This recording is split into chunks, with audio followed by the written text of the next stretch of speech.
올 한 해는 우리가 재건과 갱신이라는 표어를 가지고 또 신앙생활을 함께 해 나가고 있습니다. 재건과 갱신입니다. 근데 그렇게 품고 우리가 한 해를 살아가고 있지만 사실 각자마다 아쉬운 결핍의 상황은 하나 이상씩은 경험하고 있습니다.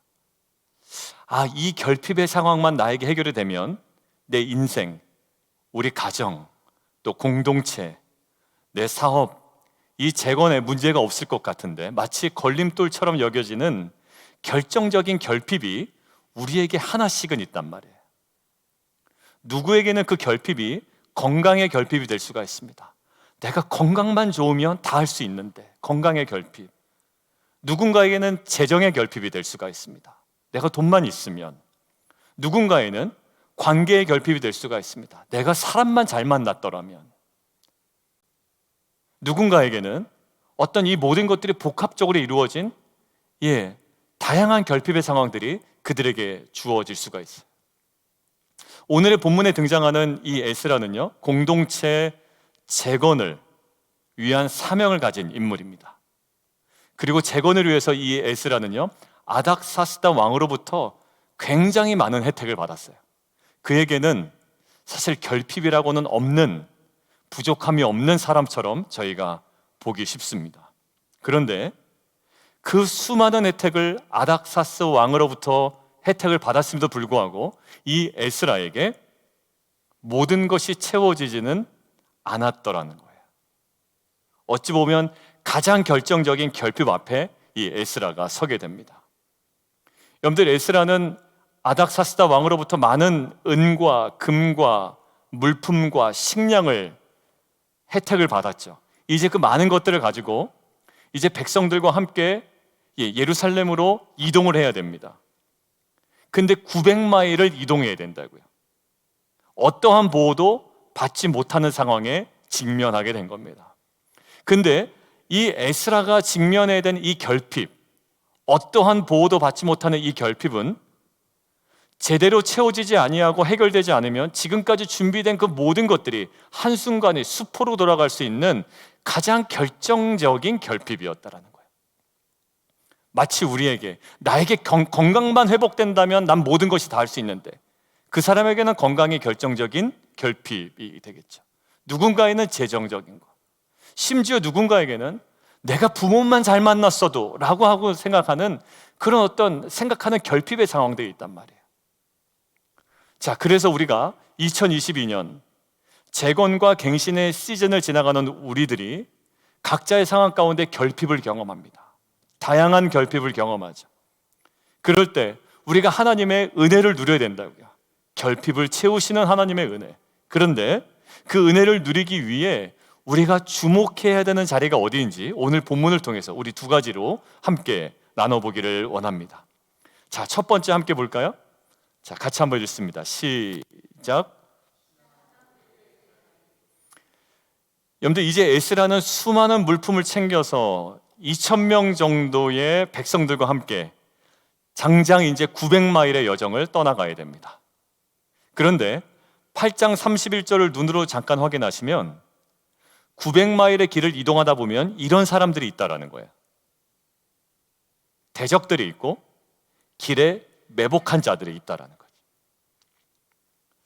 예전에 제가 이라크의 긴급구호를 다녀올 때 요르단 암만에서 이라크 바그다드까지 육로를 통해 제가 구글을 찍어보니까 그 당시에는 개념 없이 갔다 왔는데 지금 요르단 암만에서 이라크 바그다드까지 구글 맵을 찍어보니까 총 몇 마일이 나오냐면 560마일이 나오더라고요.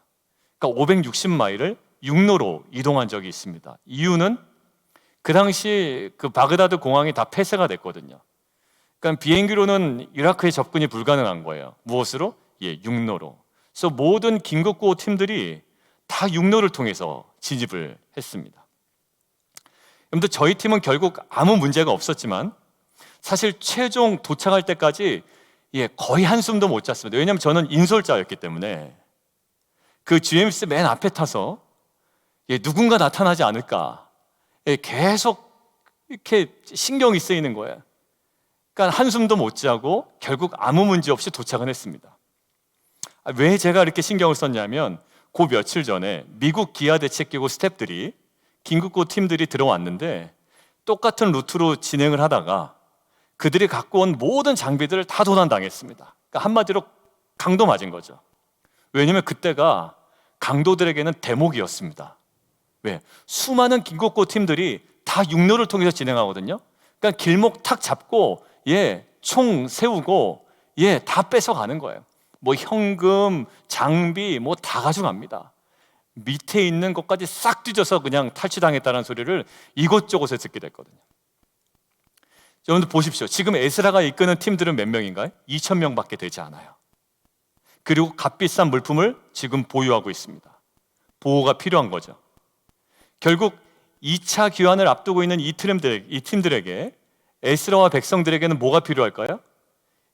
지금 보호가 필요한데 그 보호가 사라진 결정적 결핍을 그들이 경험하고 있는 겁니다. 근데 우리 에스라에 대해서 우리가 충분히 정보를 많이 갖고 있습니다. 에스라 어떤 사람이라고요? 왕에게 구하는 것은 모든 것은 다 받는 자였습니다. 왕에게 구하는 것은 뭐든지 다 받는 자였어요. 실제로 아닥사스다 왕이요 창고지기에게 이렇게 얘기합니다. 이 정도 리밋만 두고 에스라가 구하는 것은 신속하게 공급해줘라 하고 조서를 내릴 정도였어요. 그러니까 이 에스라는 왕에게 한마디만 하면 그 팀들을 보호해줄 수 있는 보병과 마병을 충분히 지원받을 수 있었습니다.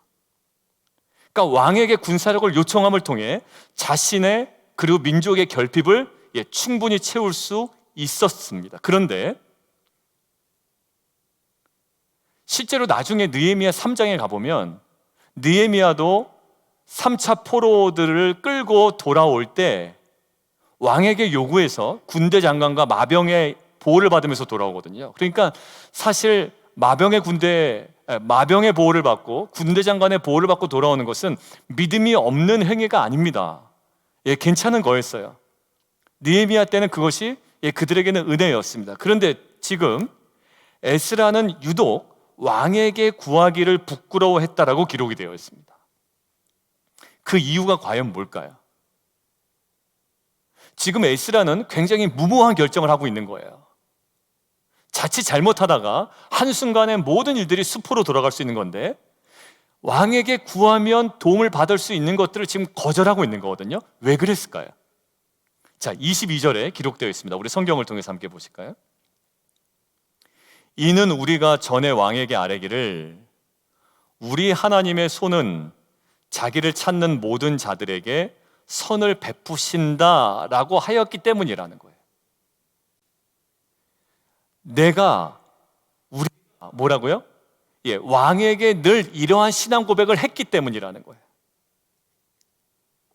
하나님의 손은 하나님을 찾는 자들에게 항상 선을 베푸셔라는 그러한 신앙 고백을 자신이 늘 왕 앞에 세워왔기 때문에 마치 이런 거죠.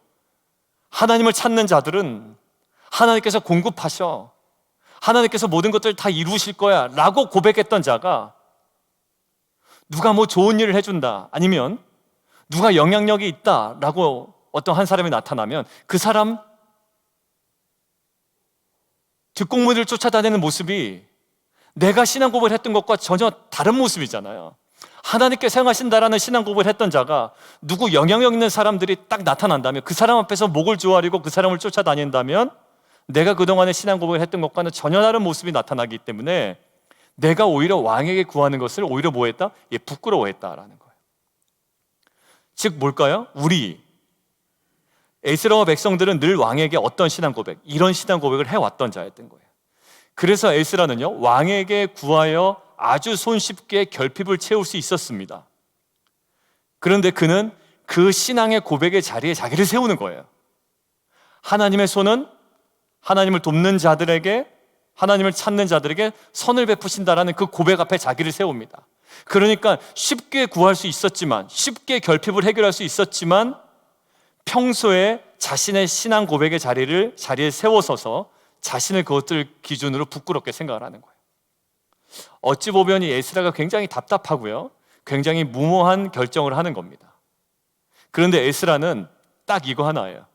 이방 왕 앞에서 그리고 세상 앞에서 자신의 평소의 신앙 고백을 드러낼 수 있는 기회를 놓치지 않았다라는 거예요. 내가 평소에 그렇게 얘기했는데 지금이 바로 나의 그 신앙 고백을 증명할 수 있는 기회이기 때문에 그 기회를 놓치지 않았던 겁니다. 여러분들, 이것이 여러분들 제가 묵상할 때 되게 좀 뻑뻑했어요. 왜 뻑뻑했냐면 현실성이 없어 보이는 거예요. 여러분들 아마 들으면서 그럴 겁니다. 목사님, 지금 말씀이 너무 현실성이 없어 보인다. 왜냐하면 제가 묵상하면서 그런 마음이 들었어요. 왜냐하면 이미지도 딱 떠오르지 않아. 왕에게 구하는 것은 뭐든지 다 얻을 수 있는 자거든요. 그러면 자신의 결핍의 상황 가운데 왕에게 구하면 되는데 자신을 어디다 세운다고요? 자신이 평소에 고백했던 신앙 고백의 자리에 따라 자기를 딱 세워놓고 이 고백 때문에 내가 구하지 않는다는 거예요. 무슨 배짱이고 무슨 무모한 결정이냐고요. 그러니까 사실 저에게는 이게 딱 이렇게 와닿지가 않은 거예요. 근데 와닿지 않은 상태에서 여러분들에게 말씀을 전하기에는 제가 좀 불편하잖아요. 그래서 정말 이런 인물들이 있을까, 성경에? 쉽게 결핍의 문제를 해결할 수 있는데 그 쉽게 결핍의 문제를 해결할 수 있는 방법을 취하지 아니하고 자신의 평소의 신앙 고백의 자리에 자신을 세우는 자가 있었나? 라고 이제 묵상을 해본 겁니다. 근데 이제 몇 명이 떠오르더라고요. 그 중에 한 명이 요셉이었고요. 그 다음에 오늘 함께 나눌 인물이 바로 다윗입니다. 다윗이 어쨌냐고요? 다윗은 아버지와 형들에게 온전한 대우를 받지 못했던 자였죠. 그러니까 항상 다윗은 결핍을 안고 살아갔던 인물이에요. 더군다나 어떤 결핍에 다윗이 처해 있냐면 사울로부터 늘 쫓기는 결정적 결핍을 경험했던 자가 다윗입니다. 그러니까 사울이 미치광이처럼 다윗을 막 죽이려고 그래요. 그러니까 다윗은 사울의 쫓김으로부터 사울의 어떤 다가오는 이 세력으로부터 이 쫓김을 당합니다. 그러니까 결핍을 항상 느끼면서 살아갔던 자가 다윗이었어요. 그런데 다윗이 그동안 사울로 인해 경험했던 이 결핍을 단번에 해결할 수 있는 기회가 딱 찾아옵니다. 언제 찾아올까요? 자신이 피신해 있던 동굴에 사울이 제 발로 걸어 들어옵니다. 그리고 무방비 상태로 뭘 하고 있죠? 용변을 보고 있습니다. 그때 주변 사람들이 다윗에게 뭐라고 얘기하냐면 하나님께서 주신 놀라운 기회입니다라고 이야기를 합니다. 자, 다윗 입장에 생각해 볼까요? 한 번에 자신의 결핍을 한순간에 해결할 수 있는 기회가 찾아온 겁니다. 그러나 다윗이 그 자신의 결핍을 사울을 죽임으로 해결하지 않아요. 그럼 어떻게 해결할까요? 사무엘상 24장 10절입니다. 다윗이 어떻게 하고 있는지 같이 한번 읽겠습니다. 시작.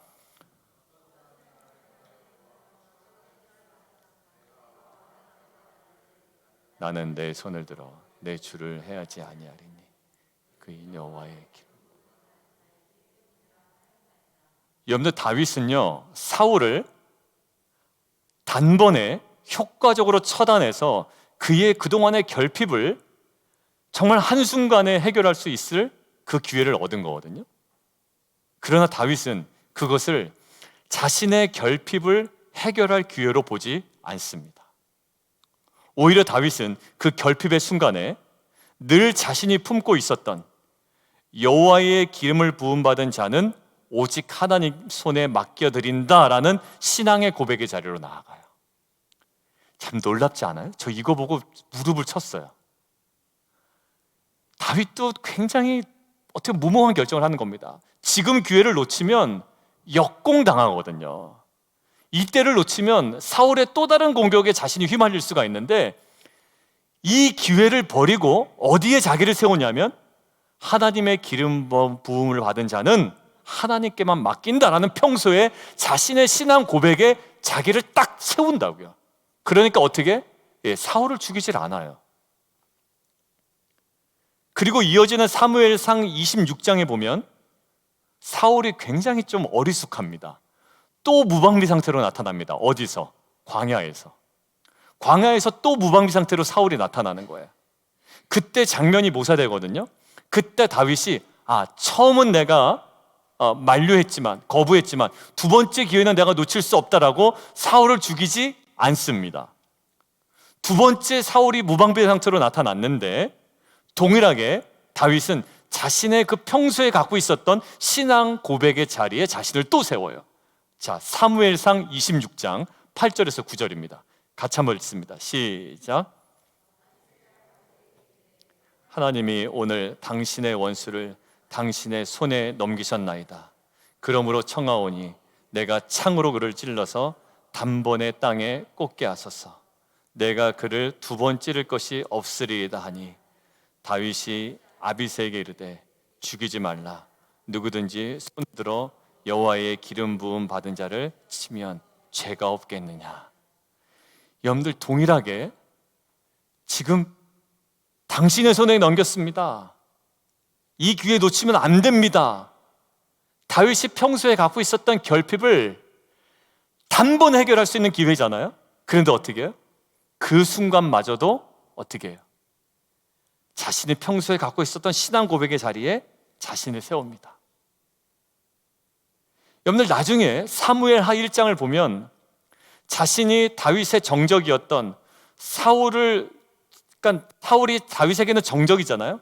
그러니까 나중에 아말렉 사람 한 명이 갑자기 다윗 앞에 나타납니다. 그래서 뭐라고 얘기하냐면 자기가 사울을 죽였다고 나타나는 거예요, 이 사람이. 자, 그러면 사울이 죽었잖아요. 자신의 정적인 사울이 죽었기 때문에 다윗 입장에서 보면 그래, 내가 손대지 않았는데 결국 하나님께서 죽이셨나 보다 라고 생각할 수 있잖아요. 그런데 다윗이 그 죽음 앞에, 그리고 사울을 죽였다라는 그 사람에 대하여 다윗이 그래 잘했다 라고 포상하지 않습니다. 이 사람이 정말 사울을 죽인 사람인지 아닌지 성경학자들이 설왕설래해요. 왜냐하면 뭔가 맞지가 않아요. 그러니까 아마 이 사람은 내가 다윗에게 가서 정적이었던 사울을 죽였다고 이야기하면 나를 높일 거야 라고 했던 이 착각 속에 자기가 거짓말을 했을 것이다 라고 이야기합니다. 아무튼 그 이야기를 들은 다윗의 반응이 어떨까요?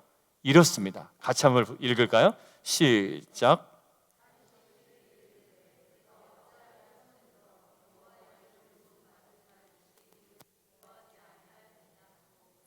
다윗이 청년 중 한 사람을 불러 이르되 가까이 가서 그를 죽이라 하매 그가 침에 곧 죽으니라. 그러니까 다윗은 사울이 죽었잖아요. 근데 죽은 그 상황에서도 자신을 어디에 자꾸 세워요? 자신이 평소에 고백했던 신앙 고백의 자리에 세웁니다. 어떤 고백? 여호와의 기름 부음 받은 자는 하나님께만 맡긴다 라고 했는데 이 청년이 와서 뭐라고 그럽니까? 자기가 죽였다고 얘기하니 어떻게 해요? 그를 죽여라 라고 하는 거예요. 그러니까 다윗 보십시오. 저는 다윗이 정말 귀하게 여겨지더라고요. 자신의 인생에 있어서 가장 큰 걸림돌이었잖아요, 사울이. 근데 그 사울의 죽음 앞에서도 다윗은 여전히 어디에 서 있습니까? 동일한 신앙의 고백의 자리에 자기가 서 있는 거예요. 그래서 신약시대 바울을 통해서 하나님은 다윗을 이렇게 설명합니다. 하나님의 마음에 합한 자였다라는 거예요. 여러분들, 그는 크고 작은 실수를 많이 했습니다, 사실. 그런데 다윗은요, 자신의 결핍을 근원적으로 채우시는 하나님에 대한 신뢰와 신앙 고백이 있었던 자였던 거예요. 그러니까 자신의 그 신앙 고백의 자리에 세웁니다. 사울이 죽었다고 좋아하지도 않아요. 사울, 기름 부음 받은 사울을 죽인 그 사람을 자신의 신앙의 고백으로 어떻게? 오히려 처단합니다.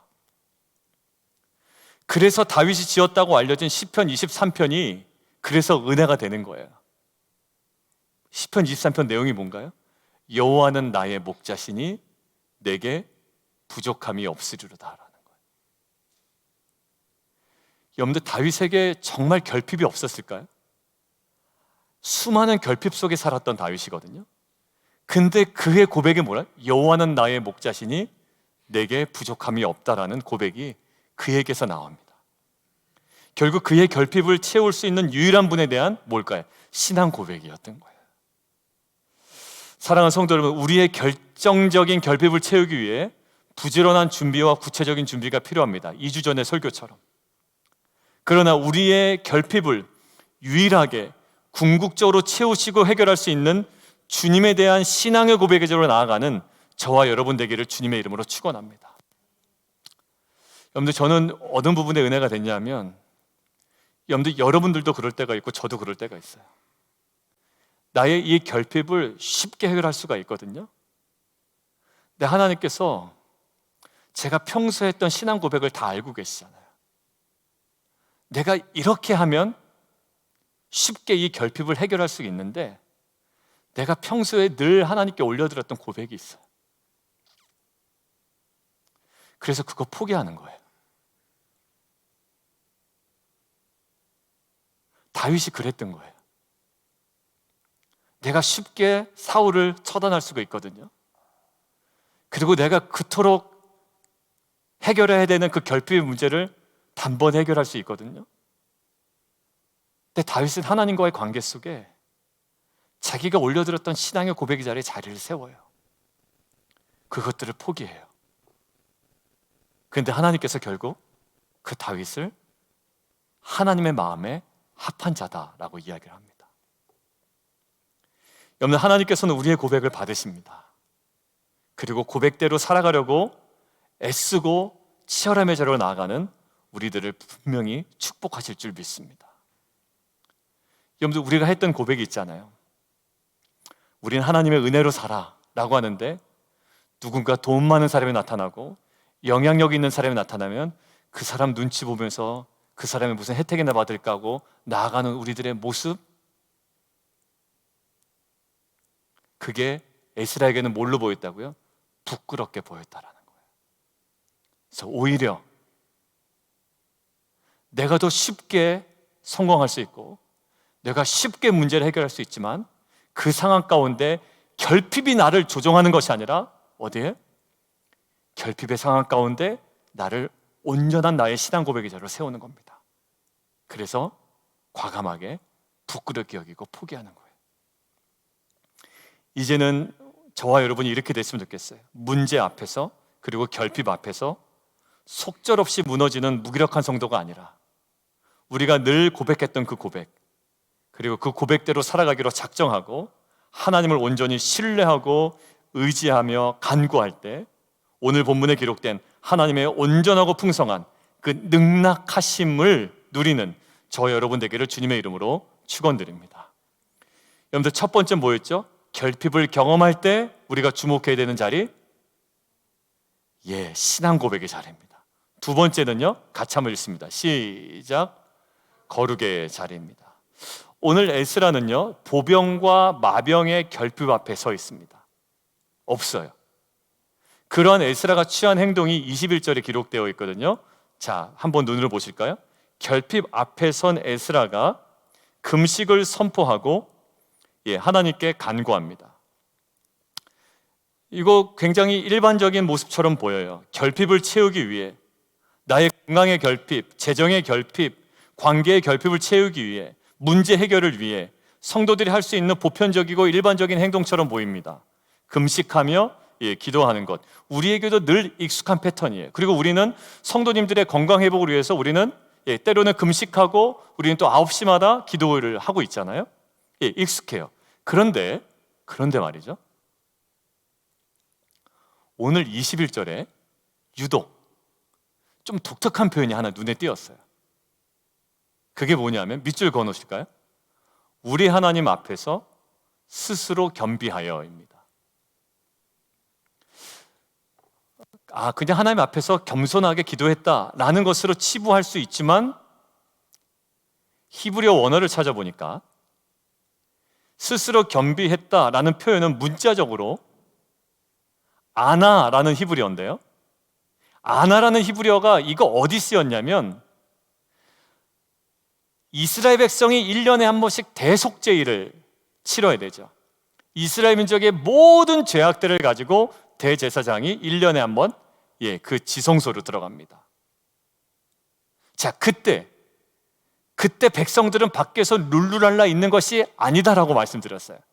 그때 백성들, 대제사장이 지성소에 들어갔을 때 백성들이 밖에서 해야 될 행동에 대해서 레위기에 이렇게 기록되어 있어요. 스스로 괴롭게 해라 라는 거예요. 그게 무슨 말이라고 얘기했죠? 그냥 절차만 다 밟는다고 너희들의 죄가 해결되는 것이 아니라 백성들 너희는 밖에서 스스로 괴롭게 해야 된다라는 말이 뭐라고요?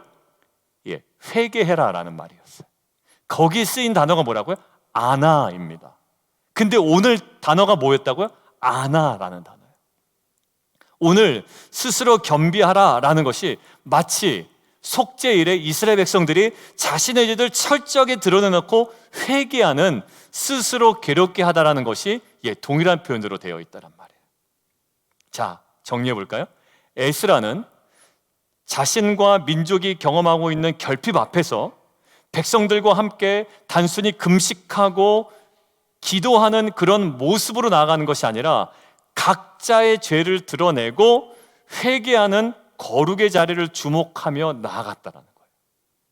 야, 우리가 이러한 결핍이 있으니 하나님께 금식하고 기도해서 우리가 얻어내자라는 단순한 그런 차원이 아니라 지금 에스라가 지금 주목하고 있는 자리는 어디다? 회개를 통한 거룩의 자리였다라는 거예요. 결국 에스라는 지금 무엇을 백성들에게 요구하고 있나요? 자, 한번 22절 다시 한번 보실까요? 그의 신앙 고백에 뭐가 들어있습니까? 하나님의 손은 자기를 찾는 자들에게 선을 베푸신다. 결국 백성들에게 무엇을 요구하는 걸까요? 하나님을 찾자라고 요구하는 거잖아요. 그렇다면 에스라가 하나님을 찾는 행위의 실체를 뭐라고 보고 있는 거예요? 하나님을 찾는 행위의 실체를 뭐로 보고 있는 겁니까? 단순히 금식하고 기도하는 것이 아니라 자신의 죄를 회개해야 하여 거룩의 자리로 나아가는 것을 하나님을 찾는 행위의 실체로 보고 있다는 것이고, 그것들을 백성에게 지금 요구하고 있는 거예요. 여러분들 보통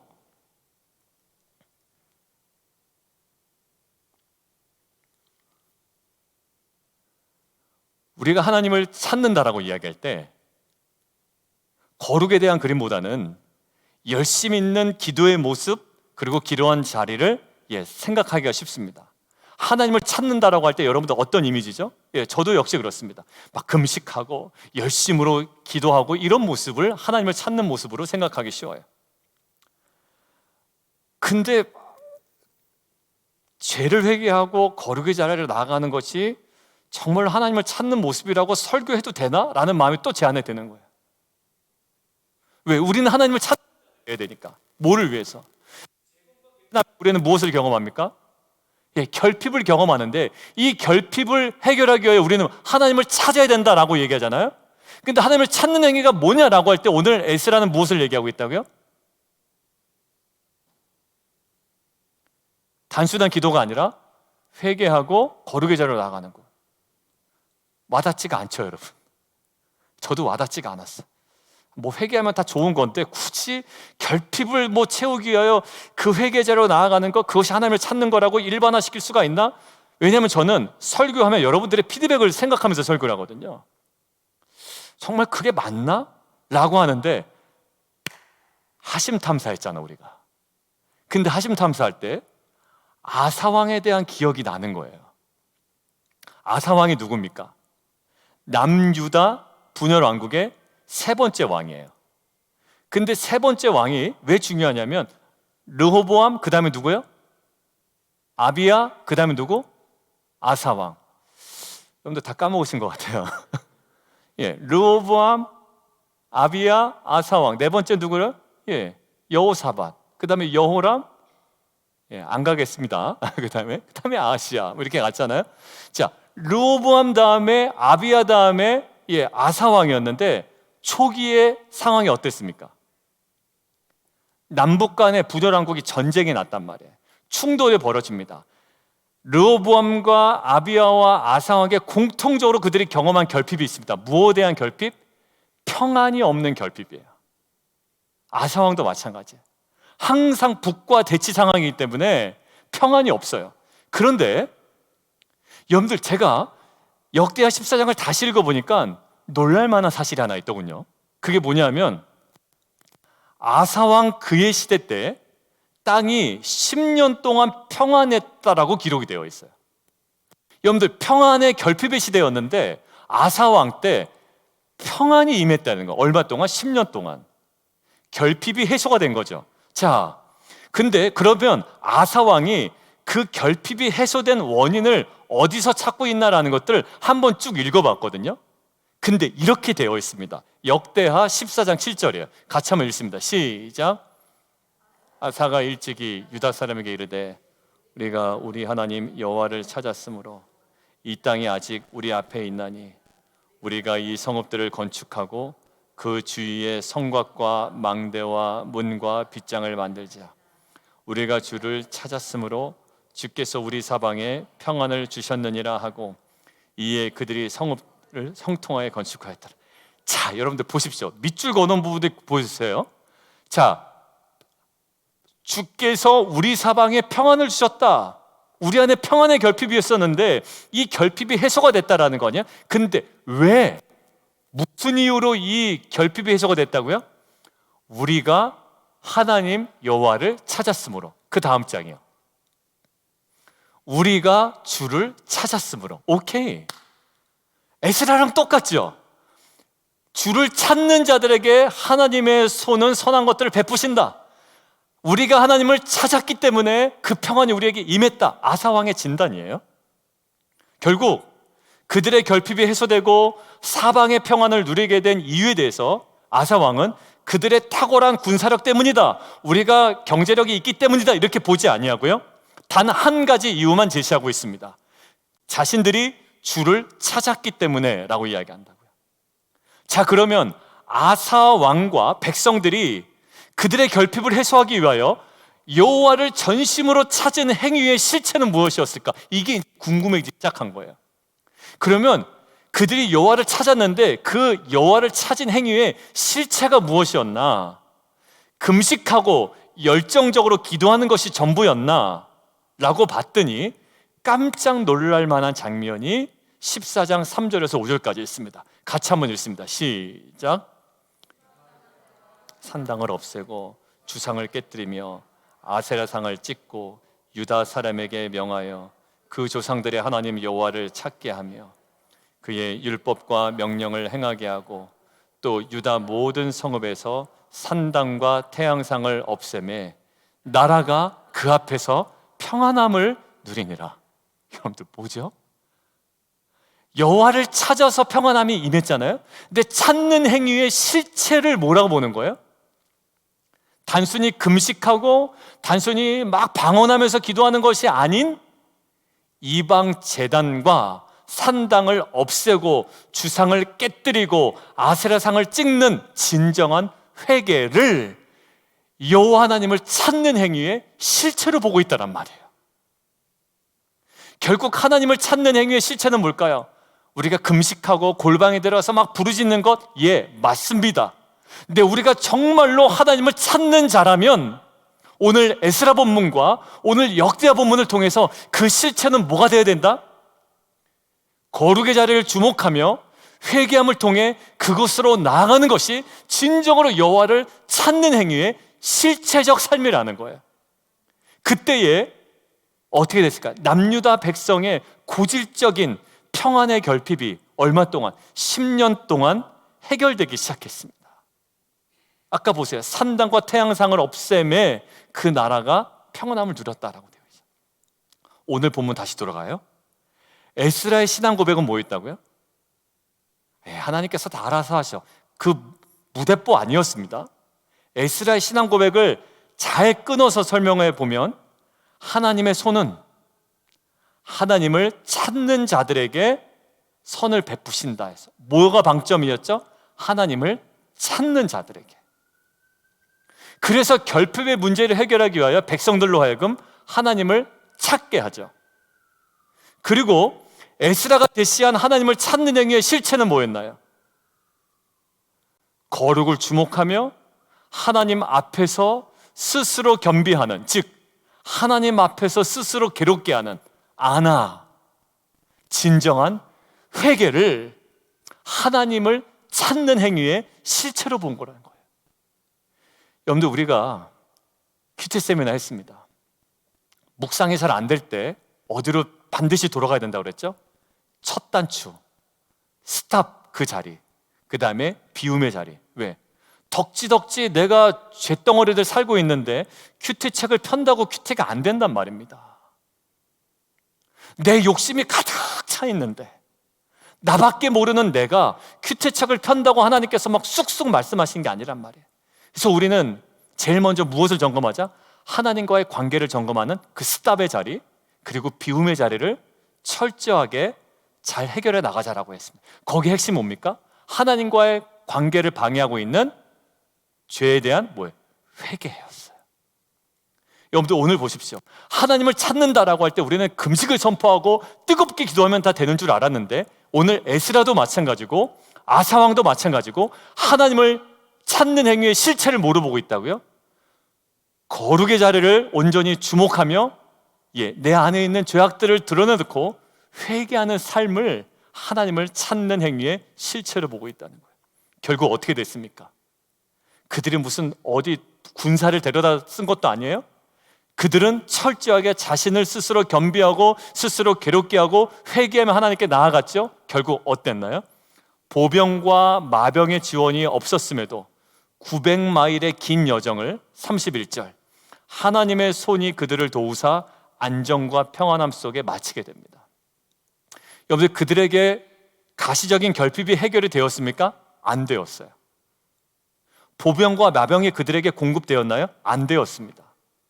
근데 참 놀랍죠?